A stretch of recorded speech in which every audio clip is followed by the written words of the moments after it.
And in the near future guys, yung mga inaantay nyo ay dadating din sa inyo. So you just have to patiently wait, mga kapiksi, kung ano man yung inaantay nyo, especially kung connection ito, guys, with a specific person, or love connection, or friend connection, whatever. Pero hinahatak nyo yan, papalapit sa buhay nyo, guys. If you are manifesting for a relationship, if you are manifesting for a specific person, if you are manifesting for a harmonious relationship, whatever, kahit ano pa yung manifest nyo, guys, dadating din yan sa inyo in the near future. So you just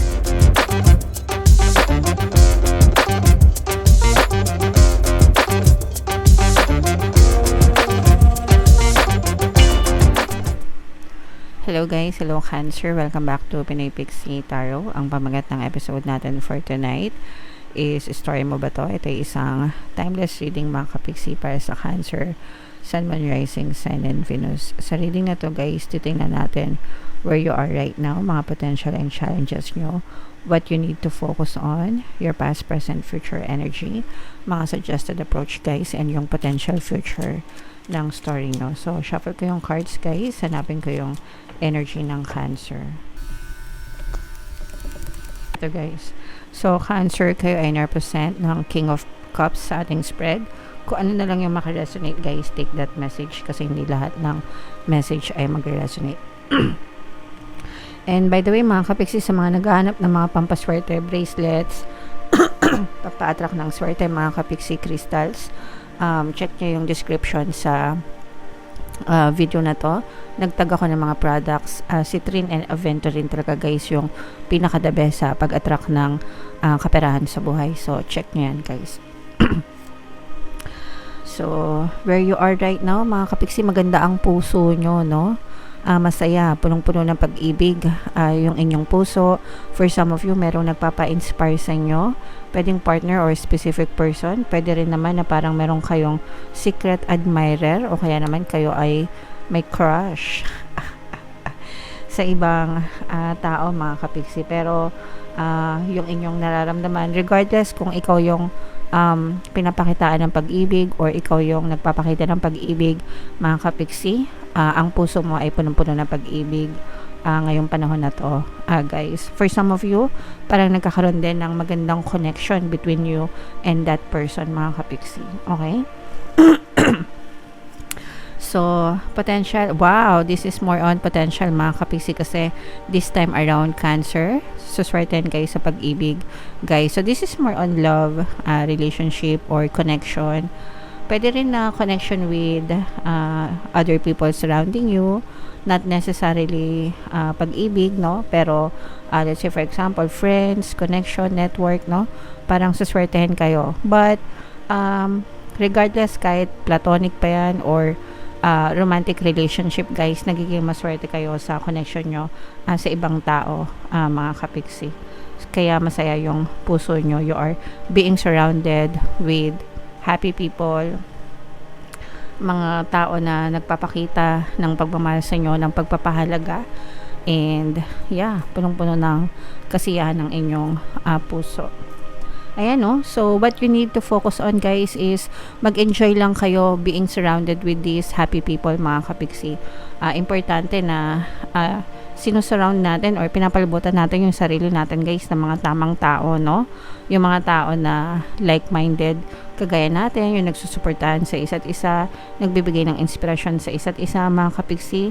Kahit sino pa yan, kapamilya nyo, kapitbahay nyo, ka-community nyo, ka-Facebook nyo, kaibigan nyo, regardless mga kapiksi, as long as alam mo yun, parang nakikita mo yung community where you belong, guys, di ba?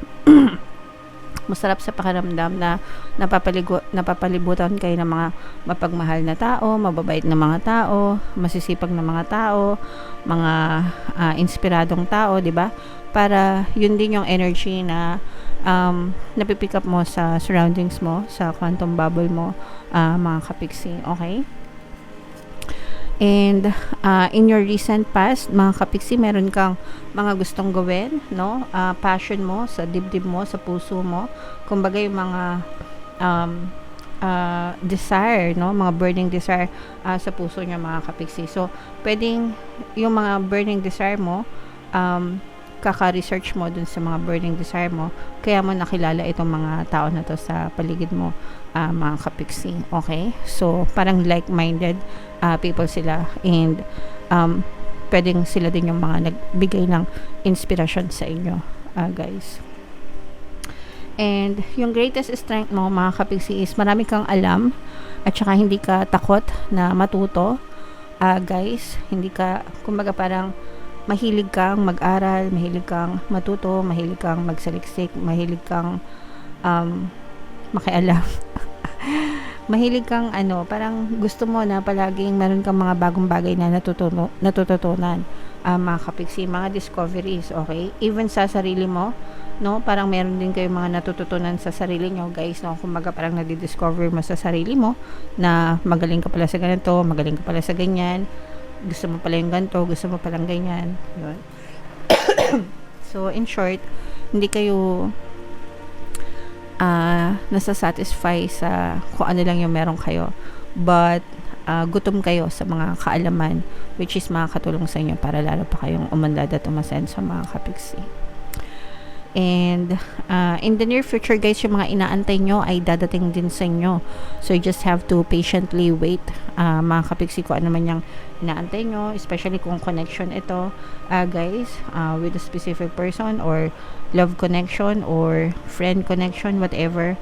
Pero hinahatak nyo yan, papalapit sa buhay nyo, guys. If you are manifesting for a relationship, if you are manifesting for a specific person, if you are manifesting for a harmonious relationship, whatever, kahit ano pa yung minamanifest nyo, guys, dadating din yan sa inyo in the near future. So, you just have to be the version of who already have your desire, mga kapiksi.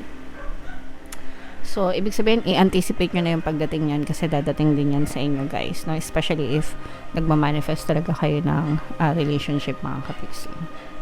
So, yung mga suggested approach, guys, no, is yung mga problema nyo sa mga nakaraan, kalimutan nyo na, and kung ano yung mga bagay na natutunan nyo doon, especially again sa relationship. Babalik na naman tayo sa relationship, guys, kasi this is more on relationship energy. Yung mga lessons na natutunan nyo sa mga past relationship nyo, or mga past circumstances nyo, kalimutan nyo na yung mga kapiksi, and you have to move on. Hindi lahat ng relasyon ay nagfe-fail, hindi lahat ng karelasyon ay salbahe or masama. Nagkataon lang na maybe hindi kayo meant to be nung person na yon, pero siswertehin din kayo sa relationship, mga kapiksis. Dadating din yung time na siswertehin kayo sa pag-ibig. So excuse me, wag na wag yung sasabihin na malas kayo sa pag-ibig, guys, okay? Kasi palagi kayong swerte, mga kapiksi. Okay? And what you need to know, guys, may mga challenges na ma-experience din kayo. This is not all happiness. Hindi ito magiging madali, pero it's gonna be worth it, no? Kumbaga, wala namang bagay na walang sakripisyo, walang paghihirap, diba? Pero sabi nga nila, no pain, no gain, mga kapiksi. And kung karapat dapat ito, kung worth it ito, kung deserve mo talaga ito, okay lang na magdanas ng mga challenges. But at the end of the day, mga kapiksi, as long as kaya nyong ipaglaban, di ba? As long as masaya kayo, as long as tama, mga kapiksi, ipaglaban nyo kung gusto nyo, guys. But it's gonna be worth it, mga kapiksi. At saka feeling ko itong person na to, if ever man na relationship ito, and magkatuluyan kayo, guys, no? Parang magsasama kayo nitong person na to sa hirap at sa ginhawa, walang bitawan, walang iwanan, mga kapiksi. Your hopes and fears, this is more on hopes, mga kapiksi, kasi excuse me, magsisimula kayo ng panibagong chapter. Again, guys, no, I'm really sensing na this may be a new person, a new relationship, a new romantic relationship, bagong pag-ibig, bagong person, bagong relationship. So, magsisimula kayo from scratch. And again, guys, wag nyong isipin yung mga past relationship nyo, wag nyong i-compare dito sa person na to.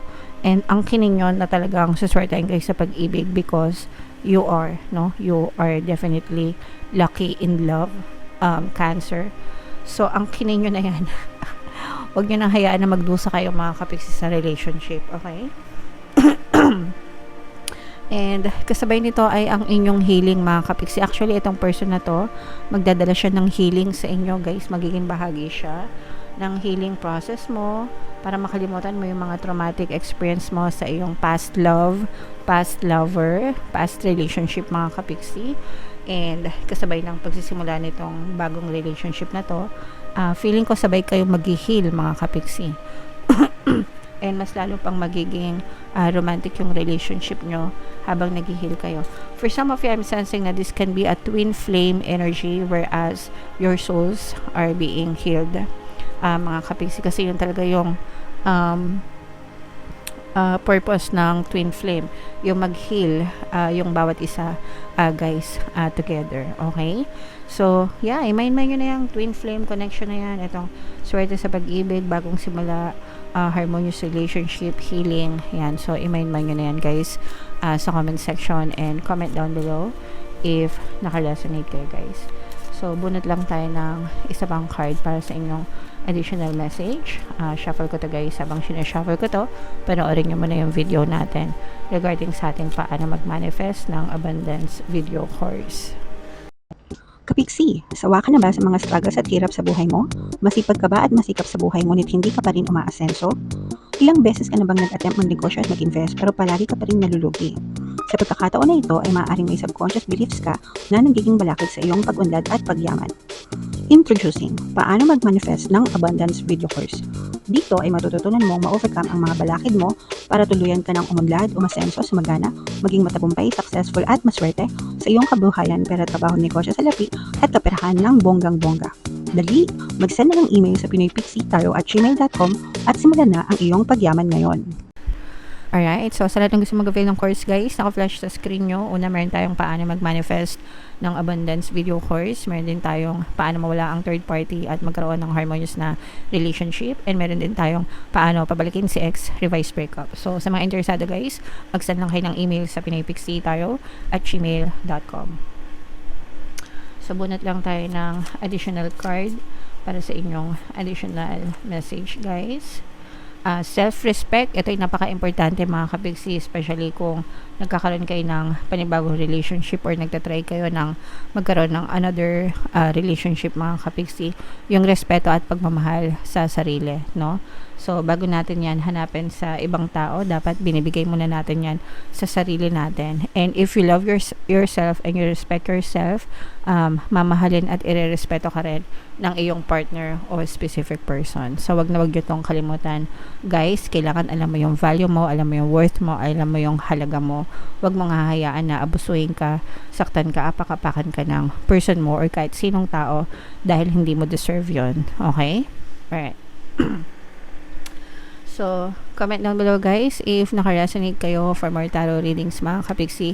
Ito yung playlist nyo. Ito naman yung ating success stories ng paano mag-manifest ng abundance video course. Click here to subscribe guys. Ito yung ating mga pampaswerte subliminals. Thank you for liking, sharing, and subscribing.